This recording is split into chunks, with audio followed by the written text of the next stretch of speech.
Իսկ ինչ է արդարությունը եւ ինչ է արդարադատությունը։ Եվ պարզվում է, որ այս հարցի շուրջ միասնական ընկալում չկա, ընդ որում ոչ միայն համընդհանուր, այլ նաեւ որոշակի գաղափարաբանական եւ դիտանկյունային էական տարբերություններ կան ընդհանուր մասնագիտական խմբերի մեջ։ Օրինակ իրավաբանները արդարությունը մի բան են համարում, քաղաքական գործիչները մեկ այլ բան, տնտեսվարողները երրորդ բանը, քաղաքացիները չորրորդ բանը, ընդհանրապես արդարադատության հետ առնչվող կողմերը երկուսն են եւ սովորաբար մեկը պարտվում է, մյուսը հաղթում։ Ինչպես հասնել նրան, որ եւ պարտվողը եւ հաղթողը ընդունեն կամ ընդունելի համարեն կամ համաձայնվեն, որ տեղի ունեցածը արդարություն եւ արդարադատություն է։ Այս հարցի հետազոտմամբ զբաղվելով ես հանգել եմ մի եզրակացության, որ այստեղ ամենակարևոր խնդիրներից մեկը process-ների եւ ինստիտուտների օրգանիկությունն է իշխանության աղբյուրի ժողովրդի հետ կապի իմաստով։ Այսօրվա համակարգի պայմաններում մենք երբեք արդարություն եւ արդարադատության զգացում չենք ունենալու,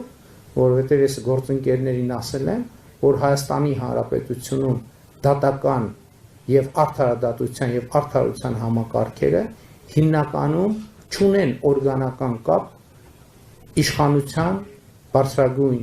աղբյուրի ժողովրդի հետ։ Եվ այս խնդիրն է կարևորագույններից մեկը, որը մենք պիտի լուծենք առաջիկայում նոր սահմանադրություն ընդունելով,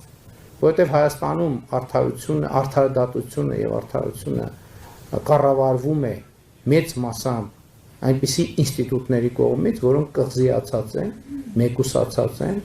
իրենք չունեն օրգանական կապ ժողովրդի առաջ եւ նաեւ չունեն հաշվետվողականության բավարար մակարդակ եւ պատասխանատվության բավարար մակարդակ ժողովրդի առաջ, որը իշխանության բարձրագույն կրողն է։ Եվ այստեղ էլ մեր ֆունդամենտալ խնդիրը այն է, որ այն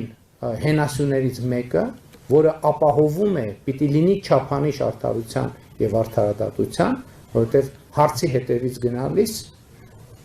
ես ինքս ինձ համար հետևյալ եզրակացությունն եմ արել, որ արդարությունը եւ արդարադատությունը համապատասխանությունն է սահմանադրությանը եւ օրենքներին։ Բայց ինչ անել են դեպքում, երբ որ հենց սահմանադրությունը օրգանական կապ չունի իշխանության բարձրագույն աղբյուրի հետ։ Այս դեպքում ինչ էլ ուզում ես արա, այդ արդարության եւ արդարադատության զգացողությունը չի լինելու, որովհետեւ սահմանադրությունը պետք է լինի ժողովրդի կամքի, ազատ կամքի արտահայտում, իսկ մենք պետք է խոստովանենք, որ մենք այդպիսի սահմանադրություն չունենք եւ ցավոք երբեք չենք ունեցել,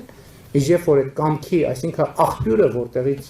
դե յուրե բխում է արդարությունը եւ արդարադատությունը, խզում ունի ժողովրդի հետ, այդ մեխանիզմի գործարկումը երբեք չի կարող ընկալվել ժողովրդի կողմից որպես արդարություն եւ արդարադատություն։